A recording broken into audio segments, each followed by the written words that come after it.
Hi everyone. Thanks for coming. We're so excited to be here with you. Is everybody having a good time so far? Sounds like it. Okay, I literally just got here, so I'm just like overwhelmed. I'm like, oh, what's happening? So this is my first official any kind of Comic-Con. Like I crashed a couple, I know, right?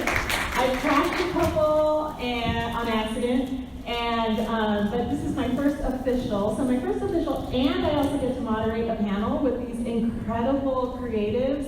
I mean, I just like feel so lucky. I'm Lucy Flores. This is Latina Superhero. We're obviously going to talk about Latinas in the pop culture, comics, sci-fi, etc., this entire genre, the space. Talk a little bit about Latinx characters, etc., but obviously the focus is on Latinas, the women. So again, thanks for being here. I am the founder and CEO of a digital media company and events production company called Boost Collective. We center Latinas in our content, our digital content, and we cater to the Latina community. For those of you who don't know, as far as women are concerned in general in this country, Latinas are the largest population of women of color as far as the female population is concerned. There's almost 40 million Latinas in this country. The vast majority of us, of this community, are English dominant, meaning that we choose English as our first language, and we're obviously oftentimes bilingual. But you know, there's a lot of misconceptions about our community and even the language that we speak and ways in which we choose to speak, etc. So I think this particular panel is so critical because we're just so underrepresented in the media in general, in Hollywood, certainly when it comes to everything that we're doing here today at Comic-Con and the entertainment that we enjoy, we're just not present. And that was the impetus for me starting my company and focusing on creating content for Latinas. Prior to that, I was a senior executive at a digital media company called Me Too, not to be confused with Me Too, but Me Too, and we created content for the Latinx community in general. So I was like, okay, leaving here, instead of doing something else, I'm literally just gonna be like focusing on my ladies. So when Kayden asked me if I would consider coming and moderating, I was like, yes, girl, every day, let's do it.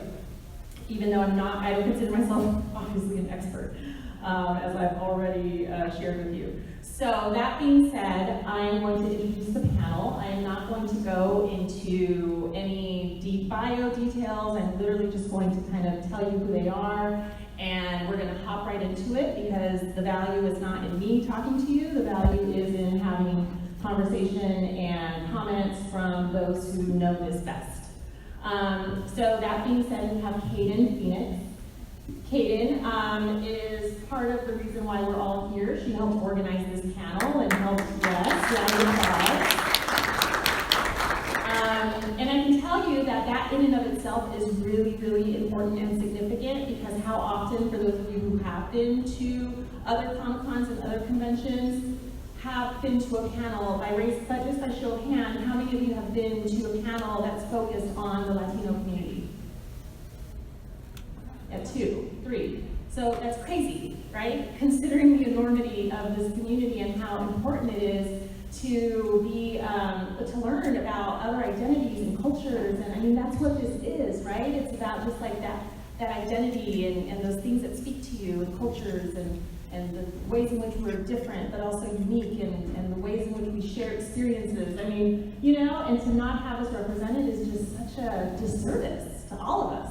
So Kayden, thank you for that. Kayden is the creator of, and also a writer, but she's a creator of JALISCO Superhero and also Santa Superhero. We'll talk a lot more about those two characters and that storyline here in a second.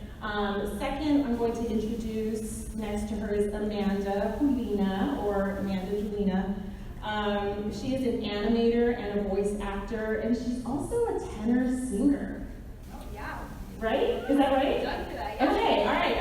I'm like, oh, did I find the wrong person? That was totally your picture. I was a bar truck for 10.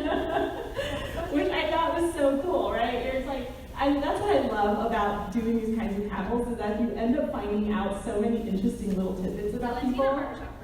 Latina Barbershop Quartet. Like, who knew that even existed? That is so amazing. All right, so we will talk to Amanda here in a little bit. Next to her, we have Ivy Doom Kitty. Yes, girl, I love that name. So Ivy is an international cosplayer and model. She's also a body positive advocate. You can find everybody on Instagram, so we'll make sure we give their Instagram handles, but on Instagram she's at Ivy Doom Kitty. Is that all correct? Okay.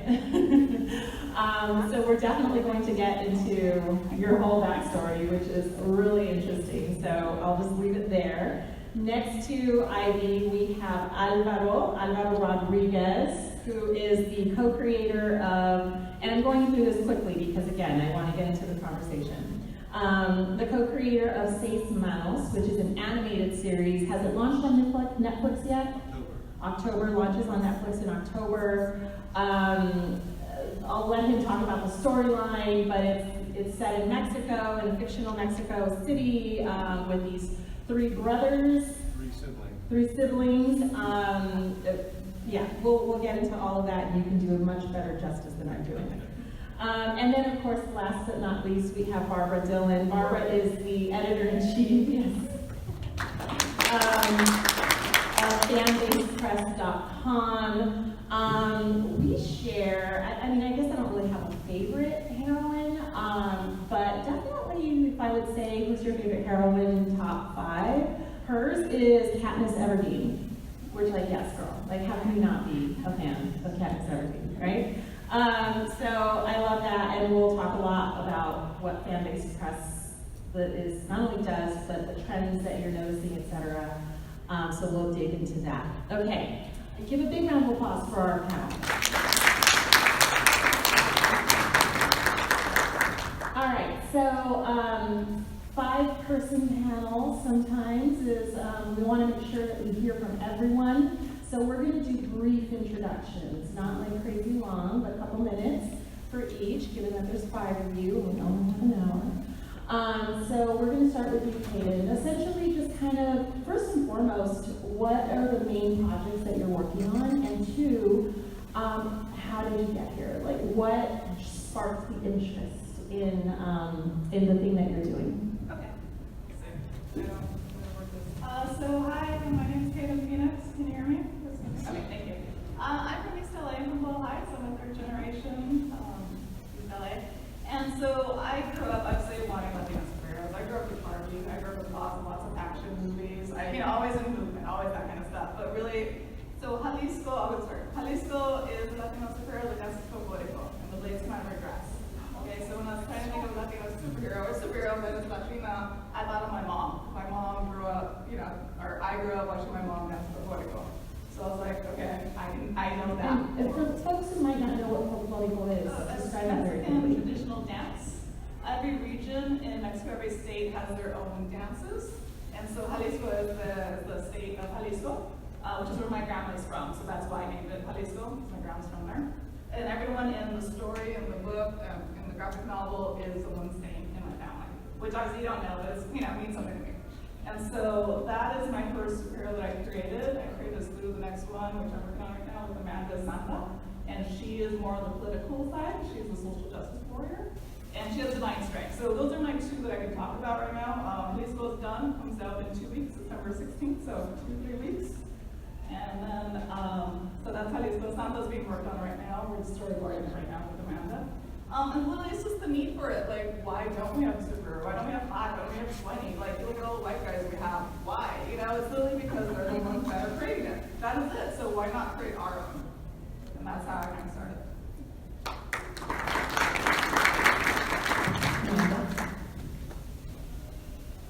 Hi, I'm Amanda. So I guess, well, I'm an artist and I'm an animator primarily, and I saw an ad for hey, we need a Latina artist on Twitter, and I dropped it, and that's why I'm here right now, because Kayden found me and she was like, I want to make a Latina superhero who dances Cocorico,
2004, 2005, wanted to do it, but was terrified because I was wrong skin color, I was wrong body type, and I wasn't anything that media celebrated as the norm. And then in 2012 was when I finally decided to make a costume and go to a con in that costume, which was a Star Trek red shirt. And to me, it was one of those things that was absolutely liberating. But at that time, there was nobody that I could look up to that I could identify with, because everything that you saw was, you know, tall white women. There was no brown representation. There was no Latin Americans that were out there talking about, you know, it being okay for you to cosplay, you know, regardless of your skin color, your body type, and any of those things. And for me, I'm a first generation American here in California, but my mom immigrated from Ecuador, my dad immigrated from Mexico, and that was all I had in terms of any kind of Latino exposure. So coming into this world of cosplay and comic book conventions, never feeling that I could identify with anything or have someone's representation, it became important for me to do panels on representation, on being able to feel validated within this community and providing something that the community did not give me, which was me being able to feel safe and accepted. So now I travel to different conventions, doing panels on either costume construction or one called Socialization and Cosplay, which discusses being able to cosplay regardless of any boundaries that people put forth against you or say that you can't do this for this reason or that reason. So that focus is absolutely based upon representation mattering, because it just wasn't available when I was doing it. And that's what I do, just traveling around the cons and meeting such wonderful people. It's been amazing just getting to see this community grow and see what it's become now.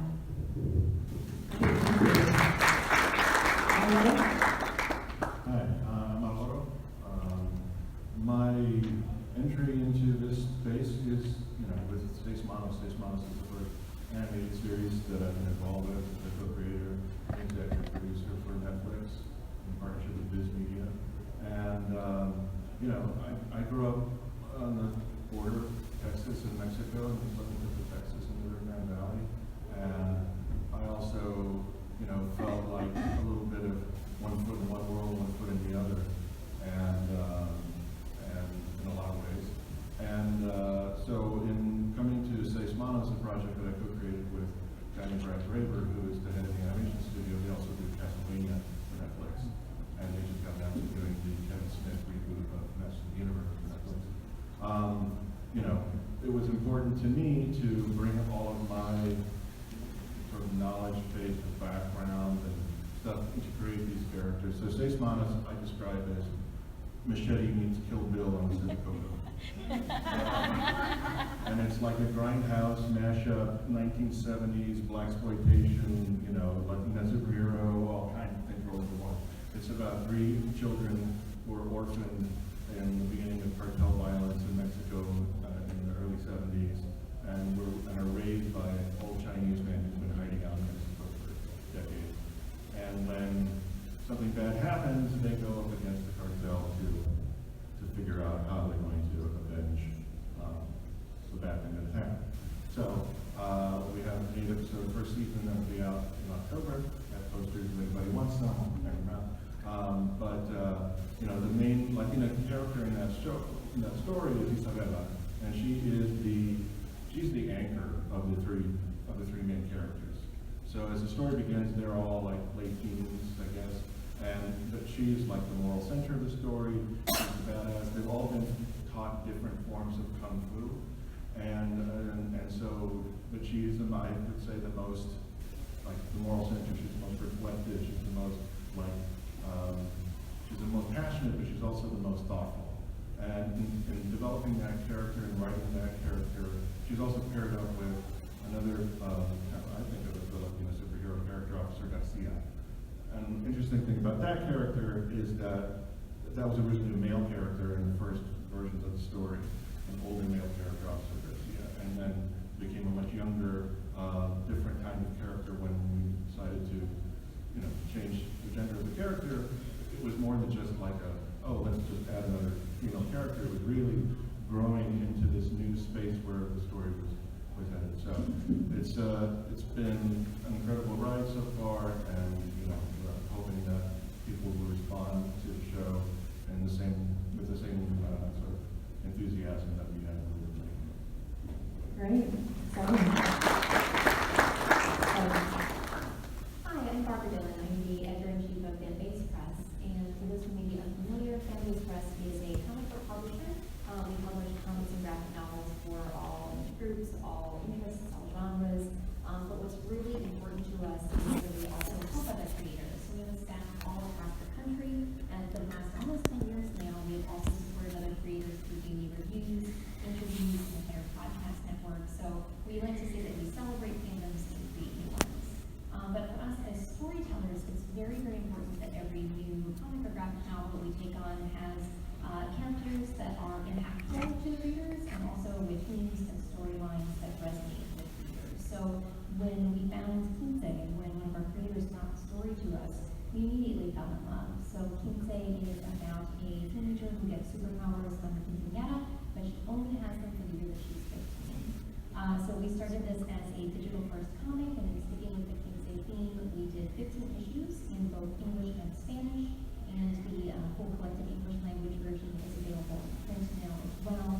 And we're very fortunate and honored that it was nominated for the Eisner Award last year as well. So, but we are so honored to be able to, again, as everyone, and I love hearing everyone here has a Latina superhero, which is amazing. So we need to be doing more of this, and I am just so honored to be able to continue to reach people. Thank you. That's exciting too. Yeah, I think just with these characters alone, we've increased representation by like 800%. It's like a joke, but it's actually true. There was just a report that came out specifically on Hollywood, not in this genre, but just in Hollywood in terms of films. And this was Latinos and Latinas, right? So men and women. But just to give you a sense of what we're dealing with here, and why that comment is actually just like really sad. Is that, for example, they found that in 1,200 films, and this is recently, this is like 2017, 2018, in 1,200 films, 47,268 characters, only 4.5% of those 47,000 characters was actually a Latinx person. There's one director, one, out of the 1,335 directors, one is a Latina. 3% of the leads or co-leads are Latino or Latina. There was only two out of the leads that were Latina characters. So 2 leads that were Latinas. And guess who that was? Any guess? No, you know. I want to guess. Do you know or are you going to guess? Okay, well, you read the article. She's like, I read the article. You might know. You know. It's J-Lo. And guess what? She played both roles.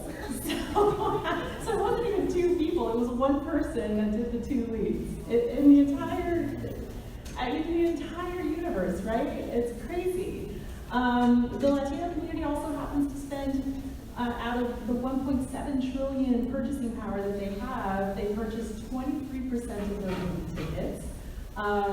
In California alone, it's 40% of the population. And let me tell you what the top character types are, which I'm sure you could probably guess as well.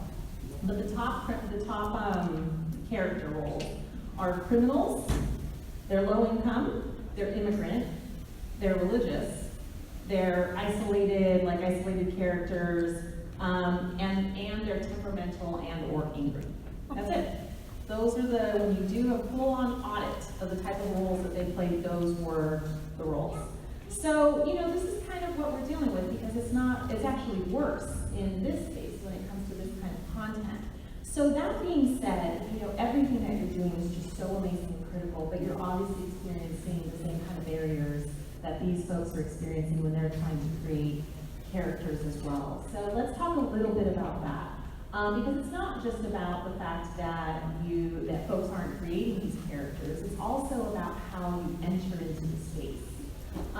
So Kayden, tell me a little bit about just some of the, obstacles that you face. Like, what's been the most difficult thing that you have found in terms of developing out your character and actually getting that character out to the world? Thus far, I've been very lucky. I haven't had any difficulties. To be honest with you, I'm very new, and I also know it's not the shoulders of giants. I know people come before me and have made way. So I'm very, very lucky. So I am also self-publishing. So everything, like who I hire, who I get, I'm the boss. And so I'm fortunate in that regard. Obviously, I'm in credit card debt, but that's no big deal. It's one of those. One for the other, but I'll take it. Like I have full control. I have 6 Latina artists, right? Because I gotta choose them. Like you said, I did it this week. I interviewed them, and they're all super cool, and they're all more qualified than I am, honestly, because I'm not a comic person. I'm not an artist. I'm a writer director in the film industry. But like, does one beget the other? Yeah. I have a comic book. I have an IP. I can go to Netflix and be like, sure, license this. You want to own the product, you can license it. So I'm in a sweet spot as of right now. I'll think of some difficulties besides financial. No big deal. I have credit card. I'll survive. But like, I don't necessarily have difficulties as of yet. People have liked it. The only one thing I said, I told a white lady, like her name's Jalisco, and she's like, how do you say it in English? Like that was the only thing I was like, wow. Like I never thought of that part. And I said, Jalisco is a Spanish word. And that was it. I'm not gonna change it. Well, it's not even a Spanish word, it's the name of a state. Yeah. That's like, you can't say Nigeria or, a country and or name of a state of a foreign place. It's like, it's just kind of, it's not a made up name. Yeah, I heard Jalisco a lot. And I was like, okay, at least they try or not try. But I'll correct them. It's just one of those, like, it's a Spanish word or Mexican state. I'm not gonna change that. Thus far, everyone's been really great towards me. Well, and I'll also note that there's a certain amount of privilege in you having access to essentially kind of your own capital, Yeah, right? absolutely. In being able to essentially self-fund at this point. But, there's incredibly creative talent and really talented folks out there who don't necessarily even have that opportunity, right? So the fact that you've gotten past a very important barrier, is frankly, you're one of the few. It's a rarity that folks have that kind of capital available. What would you say your biggest challenge in terms of an illustrator has been, and really like being able to focus on Latina characters? Well, so I'm actually still in school, and I'm finishing out my last semester of college, so I'm relatively new also. But as far as difficulties I've had, it really isn't so much as difficulties of experiencing and trying to sell those characters yet. It's really just trying to figure out how to have that representation. I actually just did a character design sort of test for a video game, and the creator of the video game told me he was looking for somebody who could draw a Latina character. And I was like, she's Latina, I got this. Let me do a test for it. Like, please let me try it. And I went super all in. I can't say a lot about it, but it was kind of musical based, so I was like, all right, we're gonna go, Selena, Rosalia, just every pop icon and type of style icon I had, I wanted to put in there, and I wanted to have her have an identity, because we had a conversation where he didn't really understand that, you can say a character is Latina and code her as Latina. You can put her in hoops and you can have her, you can change her complexion. But her face could be essentially the same, the same face, you just change the skin color. So those are things that are really important to me that I talk about a lot, but a lot of people don't necessarily, in the art community, necessarily think about a lot. So when I presented that, I was like, here's the research I did for it. This is so important to me, and I haven't heard back. I don't think I got the job. I don't think that's what the character design, what they wanted. But, I tried, and I think that that's the biggest thing to me right now, is that I'm gonna go take that extra step every time, because I want to be able to push that representation and say, she's Latina because of, who she is, where she's from, all of these different things, so that even if it's a made-up world, even if it's something that isn't necessarily based in reality, it still has that emphasis that she is Latina. Right. Yeah. Which is interesting, because it isn't sometimes, the Latino community isn't just one type of person, and we don't look like one type of way. right? We have Afro-Latinos, we have white-presenting Latinos, you know, like, it's just the spectrum, and folks don't really understand that about our community either, again, because of the underrepresentation, and we're not seeing those faces. But you know, the whole historical process of being colonized and conquered, etc., slavery being introduced into various Latin American countries, etc., I mean, you know, it produced a culture, yes, but also very different appearing type of people. So we do share these commonalities of being Latinx, being, you know, what we refer to as Latinidad, but also just very, you know, we have so many different characteristics that it is a very nuanced sometimes approach, and that's part of the reason why this is so important, because we're trying to also get the broader community to recognize that this is a very special but very different also type of community. So that being said, Ivy, in your cosplaying, like did you feel like, you know, what were the biggest obstacles, if any, and did you ever feel, given that you didn't see yourself represented in a big way, that maybe you weren't wanted, or was there any sense of, like, you know, how isolation, frankly, because there were so few maybe Latinos that you came across? A bit of both. I mean, yeah, there weren't many characters that I could look at and say, hey, they're Latin American, I want to cosplay them. You know, I want to, in essence, embody those characters, maybe a handful, if that. And, you know, for me, I just gravitated towards characters that I felt strongly towards in terms of what they represented, their characteristics. Oftentimes they were either, you know, white females or there wasn't anything that could really pinpoint to say, hey, you know, they're Latino and they represent me and I want to talk to them. And it's not till just fairly recently where I've been starting to see a lot more of that. You see more representation. You go to conventions and you see so many Latin American people cosplaying, so many Latinos out there, you know, both male and female, where in the beginning you didn't see any of that. You would only see one type on the con floor, and now there's just so much representation. And like I recently started cosplaying Carmen Sandiego because I grew up with Carmen Sandiego. But they also relaunched it on Netflix, and guess what? She's Argentinian. So that's amazing, right? I love that. And to me, it's really fun being able to go to a convention and cosplay as her, because then you see all these little kids where they are also identifying, you know, with her. And if it's a Latino family that comes up and, you know, I know that they're Spanish speaking, I can go and I can speak to that kid in Spanish, you know, because I'm that character to them. Just like, you know, for me growing up, Wonder Woman was, to me the embodiment of, like, femininity and power and strength and confidence. You know, to these new generations, they can look to all of these different characters, and there's a significantly more diverse palette in the last couple of years than what we've seen in 5 or 10 years. And I mean, yeah, we absolutely have so much work to do, and there's so much room for growth. But it's nice to see that we're seeing more diversity now.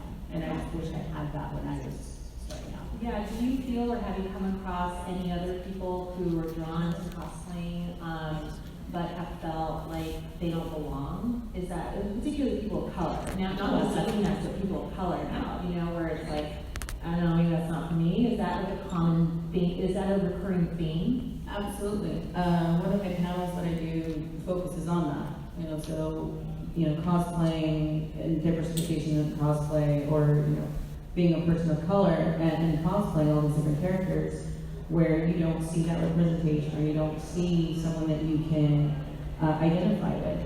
And, you know, discuss how, you know, even though we may not have all these different characters that we can identify with, that doesn't mean that we can't.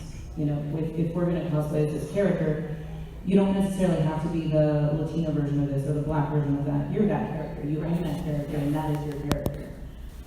You know, and that's is definitely a common trend that I see in those panels, or when people come up to me at the convention, that they didn't feel that they could be this character or that character because they're not the right skin color, because they're brown and the character is white, and they don't feel confident enough, or that someone's going to shame them for not being that character's skin color or body type.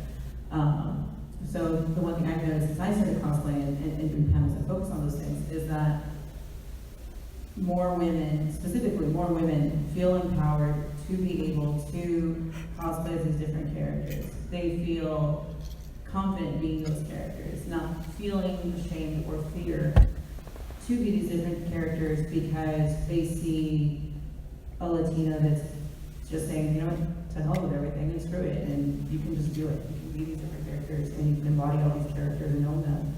And do it for your own sake because you want to, because you enjoy it.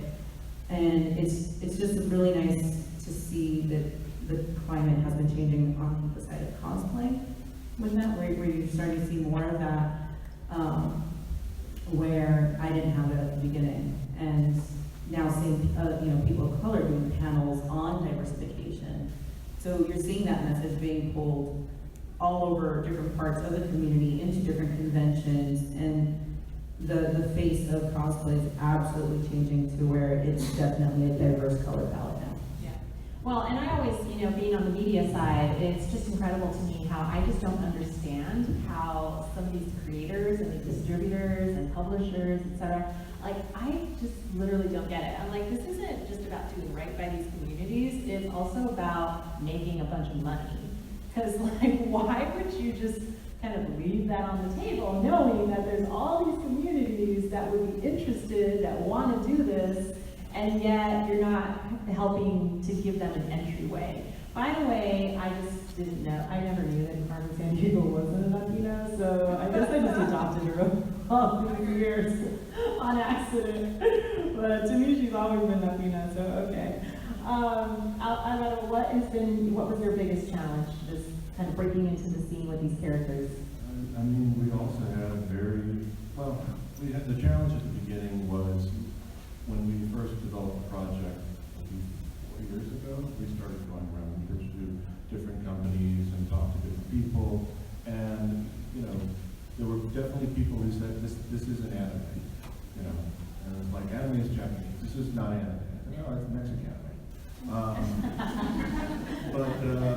And there were some people that responded to that in that way. Well, that's kind of cool, but we don't know what to do with that. Or we'd like to do that, but we have very little money, so can we do it, for very little money? And it was always, no, because this is like, just the style. We're going to honor all of the DNA of this show. It's got to have amazing fight choreography and all this other stuff and incredible detail in the animation. So it's gonna cost more than something else. But then when we partnered with Viz Media, so Viz Media, you guys probably know, is like the largest distributors of anime and manga in the U.S. So, everything from Pokemon, Naruto, Dragon Ball, that stuff is One Punch Man, all is distributed here from Viz Media. So SEIS MANOS is Viz Media's first original animated series that they were involved with. And then with Viz, we went to Netflix, and Netflix was like, yes, for exactly the reason you said. This is the population of the Latino community that embraces anime and loves anime is, I don't even know the numbers, they're big. They're really big numbers.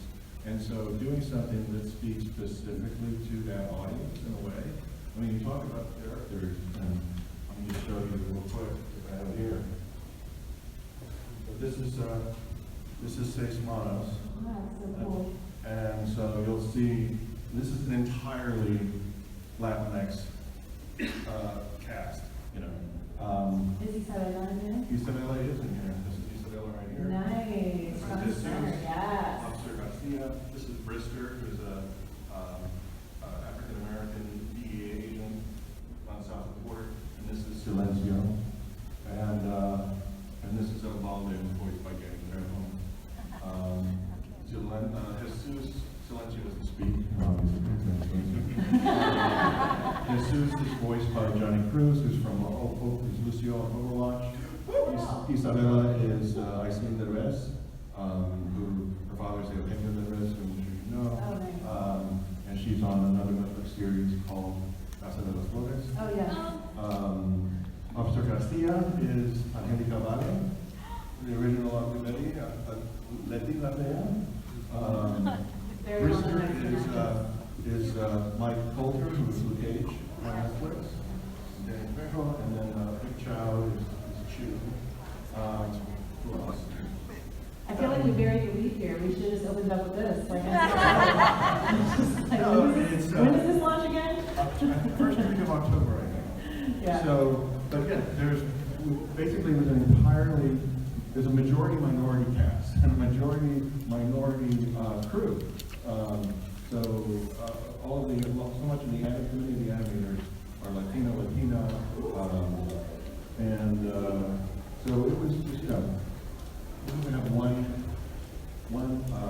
white Anglo voice actor, Roger Craig Smith, who is voicing Batman Ninja, and he plays Krister's boss. But otherwise, it's entirely, you know, Latinx and Mike Coulter. So anyway, my point is that they did, this was in the DNA of this thing from the beginning. This was going to be something that hopefully could speak to that audience, but make a bridge beyond. So, and that was, you know, as far as the barrier, one of the things that I found so welcoming in that meeting with Netflix was like the first note that we got as we were selling the project to them. And what they said was, don't try to do something here where you're like, okay, I'm going to appeal to this little group, or I'm going to do something for, you know, like 16-year-old, you know, whatever. It's like, just be as specific as possible to your story. Because the more specific it is to your world, the more universal it is. Right, exactly. People will respond to that because they'll be like, oh, so this, there's a lot of, you know, there's a lot of culture and a lot of research and a lot of background and a lot of, I think, truth that's going on in the middle of all this country problem. So, I hope that, you know, Yeah, great. Real quick, yeah. Can you call Shirley Bell?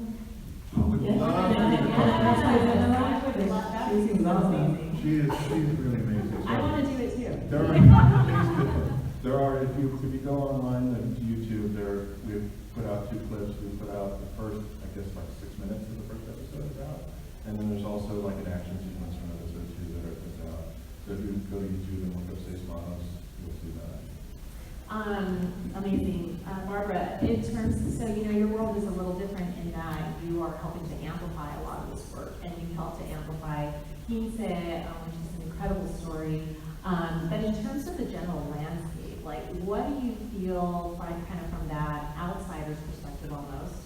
Do you consider your company or what you do, like, creators first, or, okay, so you consider yourself creators first, so then what's been kind of your, what do you see as the obstacles in terms of creating specifically Latina characters, but, you know, also just kind of characters of color in general that are, you know, that speak to certain cultures, but, you know, what's been the biggest things that you've noticed across the landscape? So I think the important thing to highlight is that there have always been Latinx creators in the comic book industry. They just, as you said, have not been given the opportunity, the platform to share their voice, their characters, their stories. So I don't want there to be any confusion or not to note and honor those creators, because they have been here for decades and they do amazing, amazing work. And I think now what's honestly really amazing is that in the past, perhaps 3 to 5 years, we were seeing not only those creators who have been working for decades, but new creators, creators of all color that are now getting the opportunity to share their voices, and if not, perhaps through the big 2, the Marvel, the DC, that's not standing in their way anymore, which is wonderful. They are going through platforms like Netflix, they are for TV and film, they are going and self-publishing, which is an amazing thing. And there are, I think the wonderful thing is that there are more resources and less barriers, specifically for comic book creators, in the sense that you don't have to wait for the print model anymore. Print, for those who may not know, the comic book industry is one of the most expensive things that is part of the creation process, the production process. So that barrier is being taken away because you can do digital comics. So you don't have to print them anymore, so that's going away. If you can't afford to do a digital comic, you can make zines. You can print them off at Kinko's or a home computer, and that is an absolute art form that is to be respected and admired. And also not even to launch into the idea of crowdfunding.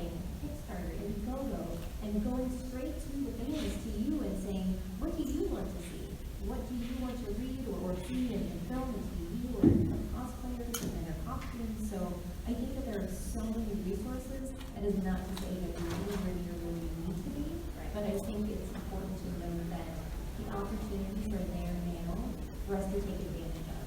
And for if you do have a story, if you do have a perspective, if you want to be heard, you have a platform to do it, there's an opportunity to do it now. And I think that's really exciting. Yeah, definitely.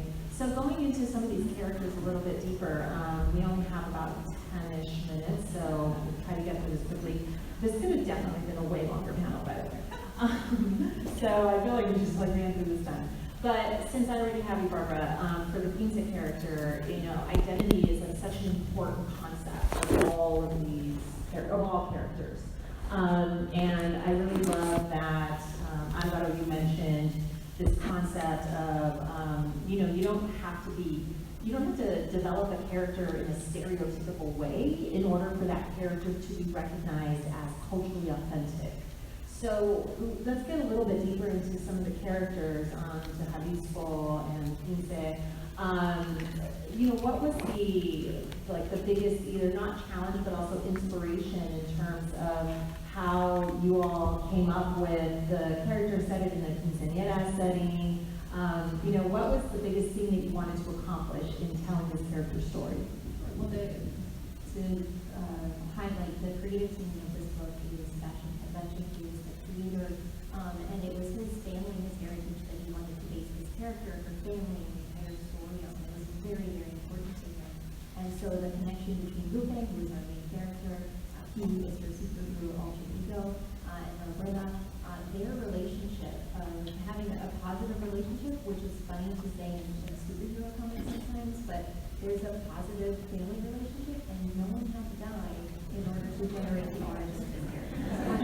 It's really important that we have a positive family who, spoiler, but when they find out that their daughter is a superhero, their granddaughter, they're very supportive, they're so excited, and they just want to be there every time she goes to save somebody, which is not something you see all the time. But it was very important to Sebastian to bring his culture, his heritage, and his family, because he went to so many quinceañeras, saw his nieces running around. He loved superheroes. They would wear Wonder Woman or Batgirl costumes, and he was so happy that they loved what he loved, but he wanted to give them a character that looked like themselves, both when they were wearing the mask and outside of the mask. So, and obviously, a man, he wanted to bring in female creators who could speak to what it was like to be 15 and a young woman. So Kit Steinkammer and her sister Anna Steinkammer were the respective writers and illustrators of that book. So we wanted to ensure that all different perspectives and lived experiences were brought into this. And I think it's so awesome that we're normalizing these rite of passages, and like getting that out to the mainstream. I think most everybody understands what a bar mitzvah is. I think most people, you don't have to be Jewish to understand what a bar mitzvah is.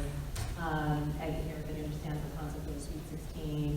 The quinceañera is literally along the same things, right? It's a rite of passage, and yet so many people don't even know what that word is, and what it's for, the purpose of, like celebrating kind of this passage into womanhood, if you will.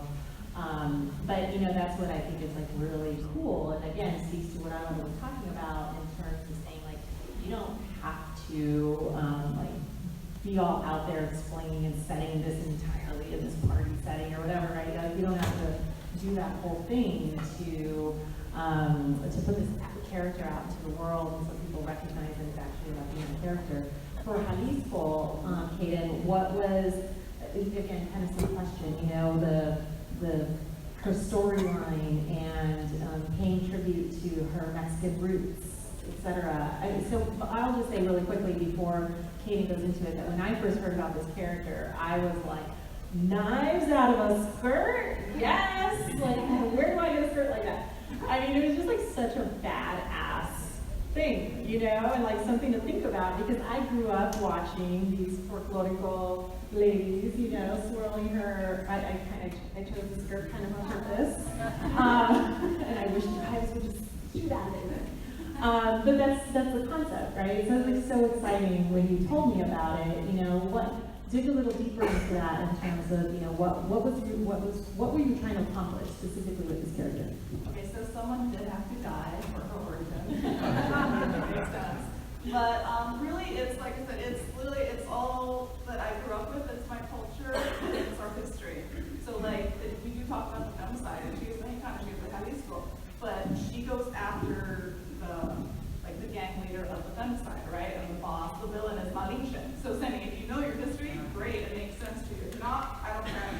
I'm not here to preach, I'm not coaching, I'm not here to teach you what this means this. So like, you know, it's political, it's pretty. Regardless, you'll understand the story, right? So money to great, you know what, cool. Either way, she's still a villain, you don't know what that means. Femicide, same thing, I was spotted, my other girl was from Chihuahua. So it is very important to me. Obviously, the whole thing's important to me.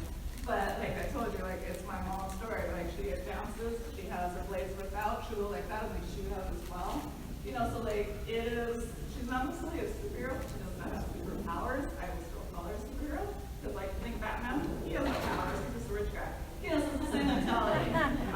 She's obviously not rich. But she goes through, she meets up with Adelita, same thing. You know, here's so the last living Adelita is like the mentor character to her. And she has a band of like orphans that she saves, so she ends up saving so it's all, you know, it's grounded, it's rooted, it's all stuff that's actually, you know, within reason, it is our history, it is our culture, and that's what I want to get across. I think you've accomplished that very well. Thank you. So we are going to close out. So I guess just kind of final thoughts in general, you know, like forward looking into the future based on your experiences and some of the gains that we've made in terms of representation in this community. What do you foresee like in the next year, 5 years, like how many more characters do you think that we'll realistically see? You know, just general kind of closing thoughts for us. You know, it's like actually like really sad stuff in. But we only have about 6 minutes or so, so whoever wants to go first, you look ready. I just wanted to pick up one little thing you did that, just about, you know, there are a couple of characters that aren't represented in the images that I showed you, and I think they're really important in thinking about Latino superhero and kind of broadening that term a little bit. So there's like a veteran character, Alvaro, and then there's sort of a bruja character called Alejandra. And the interesting thing, there's sort of like this matrilineal thing going on. Those characters, what's really interesting to me about them is that it's not all good, all bad. There's a lot of shades to them, and I think a lot of depth to those characters. And the idea that certain things are handed down generationally, and all that stuff is kind of embedded in this thing. As far as what's coming next, you know, I think that you're going to see more of this stuff. Your point, like things aren't perfect, but we've never had as many opportunities for representation and exposure as we do now. You know, and we up here represent a small part of what is happening right now, but there's so much more that's happening. There's so much more that is on the verge of happening. I don't know, mainstreaming is not exactly the way I want to think about it, but just like representation, exposure, understanding Latino characters, Latina characters, Latinx, LGBT characters, all of these kinds of things that I think have been, you know, underrepresented in the past. We're going to hear and see and experience more of those stories. And I think it's because there's a demand that this is the community of comic book readers and cosplayers and anime fans, I think has become even more and more an inclusive community. It's an embracing community. And it's a community that's not afraid to be, early adopters onto new kinds of storytelling and new stories being told, or old stories being told in a new way. And so I just feel like really fortunate to be creating and being part of it in this time when that's possible. Yeah, absolutely. Barbara? So everything you just said. I think it's the only additional point that I would make is that, and I think this echoes something that you said earlier, but I hope that all of you in the room who are aspiring creators, I hope that you are seeing that these opportunities are available. And to your point earlier, the publishers, the studio heads, the people behind the camera, the writers, when we have those positions filled with people who look other than whiteness, I think that's when the stories really change. And I think that's when you're going to see even more, as your point you're going to see not only people of color in leading roles, you're going to see more storylines about LGBTQ community. You're going to see more people with physical and moral different abilities. You're going to see all different things, all different age groups represented, but it's not just about having creators, it's about having the people in power. And I think that, I couldn't say any better than both of you.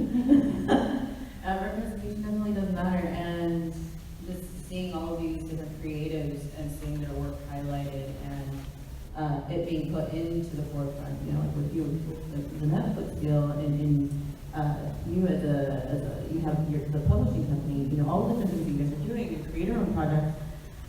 To me, as a cosplayer, as someone that makes costumes for a living and teaches others about this craft, it's very important to see my own culture represented.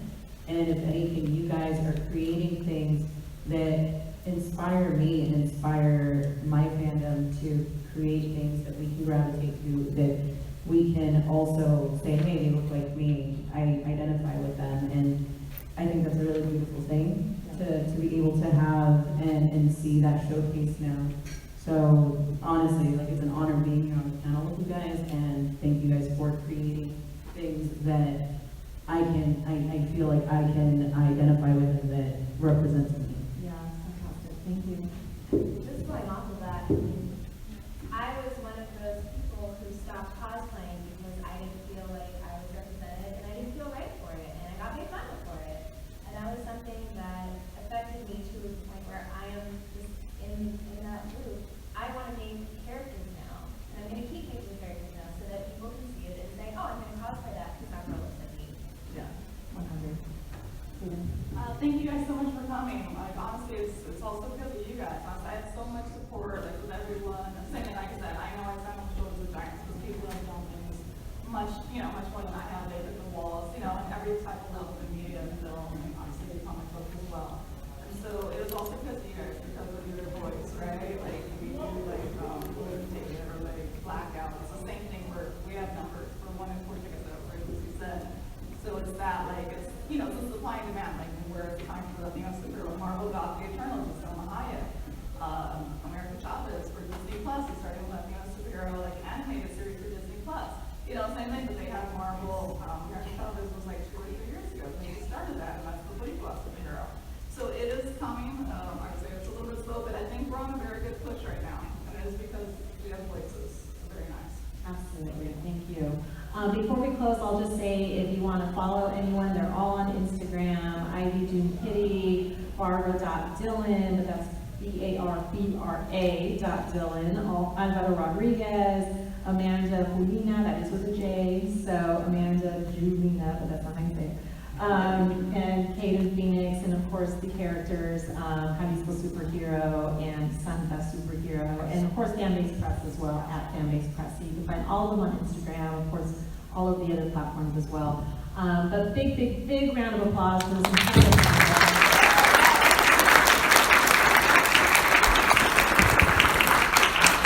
And big round of applause for you all. Thank you so much for being here. We wouldn't have done this if you were not here. We'd be talking to ourselves. So we appreciate it. Thank you.